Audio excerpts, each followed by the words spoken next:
9 வயது சிறுமி கொடூரமாக கொலை செய்யப்பட்ட சம்பவம் புதுச்சேரி முழுக்க அதிர்ச்சியையும் அதிர்வலைகளையும் ஏற்படுத்தியிருக்கு. இதோட தொடர்ச்சியா சாலை மறியல் உட்பட பலகட்ட போராட்டங்கள் நடந்துட்டு இருக்கு.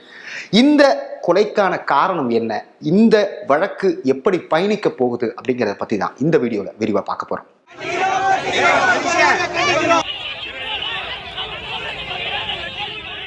பொதுவாக புதுச்சேரியை பொறுத்த வரைக்கும் அது சுற்றுலாத்தலம் அப்படிங்கிறதுனால இப்போ நடந்த அந்த சிறுமியுடைய கொடூரமான கொலை மாதிரியான சம்பவங்கள் ரொம்ப அரிதாக நடக்கக்கூடிய ஒரு விஷயம். அதன் பொருட்டு தான் இந்த சிறுமியுடைய கொலை அப்படிங்கிறது மாநிலம் முழுக்க ஒரு மிகப்பெரிய அதிர்ச்சியையும் அதிர்வலையையும் ஏற்படுத்தியிருக்கு. புதுச்சேரியுடைய சோலை நகர் அப்படிங்கிற பகுதியை சேர்ந்த ஒரு 9 வயது சிறுமி கடந்த 2ஆம் தேதி காணாம போறாங்க. 2ஆம் தேதி மாலையே சோலை நகர காவல் நிலையத்தில் அங்கே அந்த சிறுமியுடைய பெற்றோர் புகார் கொடுக்குறாங்க. அந்த புகாரை வச்சு உடனடியாக போலீஸ் ஆக்ஷனில் இறங்குறாங்க. ஏன்னா ஒரு சிறுமி சம்மந்தப்பட்ட விஷயம் அப்படின்றப்போ உடனே ஆக்ஷனில் இறங்குறாங்க. 3ஆம் தேதி மாலைக்குள்ள சிசிடிவி கேமராவை அவங்க கேப்சர் பண்ணிடுறாங்க. சிசிடிவி கேமராவை ஆக்சஸ் பண்ணி அதில் பார்க்கும்போது போலீஸாருக்கு தெரியறது என்னன்னா, அந்த சோலை நகருக்கு உள்ள இருக்கக்கூடிய சிசிடிவி கேமராக்கள்ல ஒரே ஒரு கேமரால மட்டும் சிறுமி நடந்து போறது, தனியா நடந்து போறது பதிவாகுது. வெளியில இருக்கக்கூடிய கேமரா செக் பண்றாங்க. வெளியில இருக்கக்கூடிய சிசிடிவி கேமரா எதுலையுமே சிறுமி போறதுக்கான எந்தவித தடயங்களும் கிடைக்கல. ஸோ போலீஸார் என்ன முடிவுக்கு வர்றாங்கன்னா, கண்டிப்பா சோலை நகர் பகுதிக்குள்ளதான் அந்த சிறுமி எங்கேயோ இருக்காங்க, கடத்திட்டு போகலை யாரும், இந்த சர்க்கிள்குள்ள தான் இருக்காங்க அப்படின்னு சொல்லிட்டு அதை ஷார்ட் அவுட் பண்றாங்க. சோலை நகர் பகுதிக்குள்ள மட்டும் தேடுறாங்க. வீடு வீடா போய் சோதனை நடத்துறாங்க. இந்த சோதனைகள் நடக்கிறதுக்கே கிட்டத்தட்ட 4ஆம் தேதி முழுக்க வீடு வீடா போய் சோதனை நடத்துறாங்க. இந்த நிலைமையில தான் இன்னைக்கு சிறுமியுடைய சடலம் கிடைச்சிருக்கு. அங்க இருக்கக்கூடிய ஒரு காவான்னு நம்ம சொல்ற மாதிரியான ஒரு கால்வாய்க்குள்ள சிறுமி மூட்டையில கட்டப்பட்டு கை கால்கள் கயிறால கட்டப்பட்ட நிலைமையில அழுகிய நிலையில தான் அந்த சிறுமி மீட்கப்பட்டிருக்காங்க. அந்த காட்சிகள் பார்க்கறதுக்கே, அந்த சடலத்தை பார்க்கும்போதே நமக்கு ஒரு பதட்டம் ஏற்படுது. அந்த அளவுக்கு குரூயலா இந்த மர்டர் நடந்திருக்கிறதா சொல்லப்படுது. இந்த விஷயம் எப்படி நடந்தது அப்படின்னு பார்க்கும்போது அங்க இருக்கக்கூடிய கள நிலவரங்கள் சொல்றது என்ன அப்படின்னா, இந்த சிறுமி கொலையை பொறுத்த வரைக்கும் புதுச்சேரி அரசு 20 லட்சம் ரூபாய் அந்த சிறுமியுடைய குடும்பத்துக்கு நிவாரணமா அறிவிச்சிருக்கு. இதுல 2 மாறுபட்ட கருத்துகள் இருக்கு. அதாவது இந்த சிறுமியுடைய தந்தை கிட்ட அவங்களுடைய உறவினர்கள் சொல்றது என்னன்னா, நீங்க இந்த உடலை வாங்கியிருக்க வேணாம், இந்த பிரச்சனையை இன்னும் கொஞ்சம் பெருசாக்கி இருக்கணும், ஏன்னா இது ரொம்ப குரூயலான ஒரு விஷயம், இனிமேல் இது நடக்கக்கூடாது அப்படின்னு இருக்காங்க. ஆனால் சிறுமியோட தந்தை கிட்ட புதுச்சேரி காவல்துறை அளித்த வாக்குறுதி என்னன்னா, அதிகபட்சம் 1 வாரத்துக்குள்ள இந்த கொலையில சம்பந்தப்பட்ட எல்லாருக்கும் நாங்கள் தண்டனை வாங்கி கொடுத்துருவோம் அப்படின்னு இருக்காங்க. அதை அடிப்படையாக வச்சு தான் சிறுமியுடைய உடல் வாங்கப்பட்டிருக்கு. இதற்கு பிறகு பல அரசியல் கட்சி தலைவர்கள் அங்கே போய் அஞ்சலி செலுத்துறதுக்கான வாய்ப்பு இருக்கு. இந்த கொலைக்கான பின்னணி என்ன அப்படின்னு பார்க்கும்போது நமக்கு அதை எப்படி சொல்றதுன்னே தெரில. சொல்லும் போதே ஒரு பெரிய அந்த காட்சிகளை பார்க்கறதா இருக்கட்டும், இந்த சம்பந்தமா நியூஸ் கேதர் பண்றதா இருக்கட்டும், ரிப்போர்ட் பண்றதா இருக்கட்டும், ஒரு மாதிரி பயங்கர மன உளைச்சலையும் பதட்டத்தையும் ஏற்படுத்துது. அந்த 9 வயது சிறுமியை ரெகுலரா ஒருத்தர் கூட்டு போய் அந்த சிறுமியை மிஸ்யூஸ் பண்ணியிருக்காரு. ஏன்னா அது குழந்தைக்கு என்ன தெரியும், அது ஐஸ்கிரீம் வாங்கி கொடுக்குறாங்க, சாக்லேட் வாங்கி கொடுக்குறாங்கன்ற ஒரு இதில் அந்த குழந்தை போயிருக்கு. அப்போ இந்த வழக்கை பொறுத்த வரைக்கும் 2 பேர் இப்போ போலீஸார் விசாரிச்சுட்டு இருக்காங்க. ஒருத்தர் கருணாஸ், இன்னொருத்தர் விவேகானந்தர். இவங்க 2 பேருமே போலீஸ் விசாரணையில போலீஸ் எப்படி விசாரிப்பாங்க, போலீஸாருடைய பாணி எப்படி இருக்குன்னு நமக்கு தெரியும்.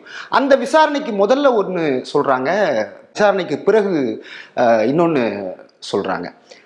கருணாஸ் தரப்புல சொல்றது என்னன்னா, நான் அந்த குழந்தைய விட்டு போயிட்டேன், எனக்கு விவேகானந்தன் கஞ்சா வாங்கி கொடுக்குறேன்னு சொன்னாரு, அதனால இதனால நான் விட்டு போயிட்டேன்னு சொல்றதா தகவல் வெளியாயிருக்கு.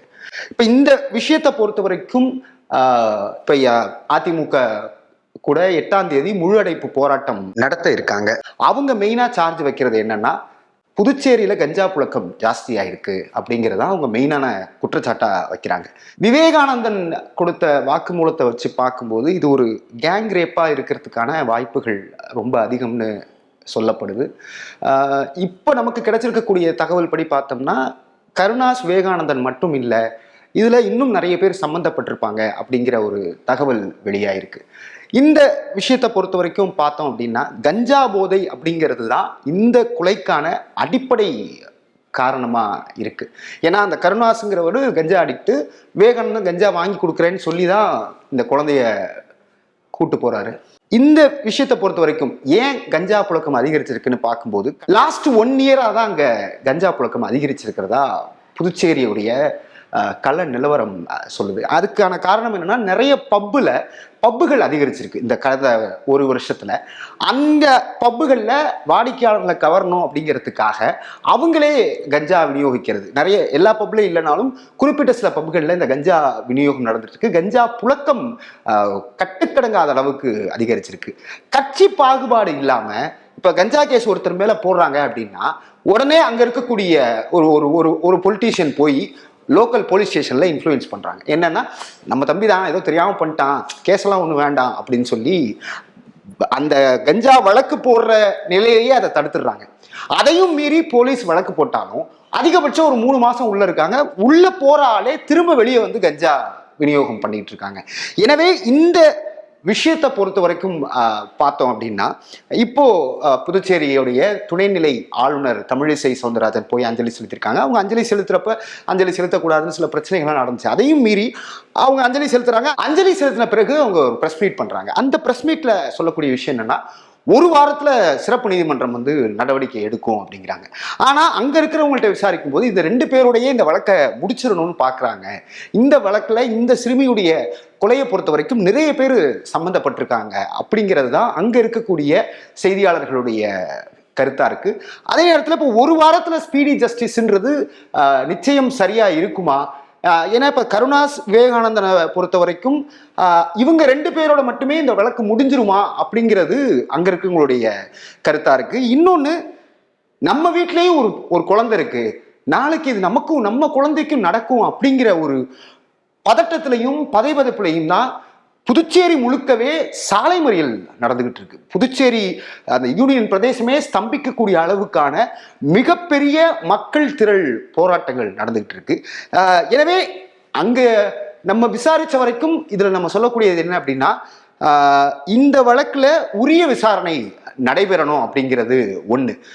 ஏன்னா ஒரு வாரத்துக்குள்ள ஜட்ஜ்மெண்ட் கொடுப்பேன் அப்படிங்கிறது, அப்படி பார்த்தோம்னா தமிழ்நாட்டில் நிறைய போக்சோ கேசஸ் இருக்கு. நீங்க வருஷக்கணக்கில் நடக்கக்கூடிய போக்சோ கேசஸ் இருக்கு. ஸோ 1 வாரத்துல ஸ்பீடி ஜஸ்டிஸ் கொடுக்கறது அப்படிங்கிறது எந்த அளவுக்கு சரியா இருக்கும் அப்படிங்கிறது ஒரு கேள்வி.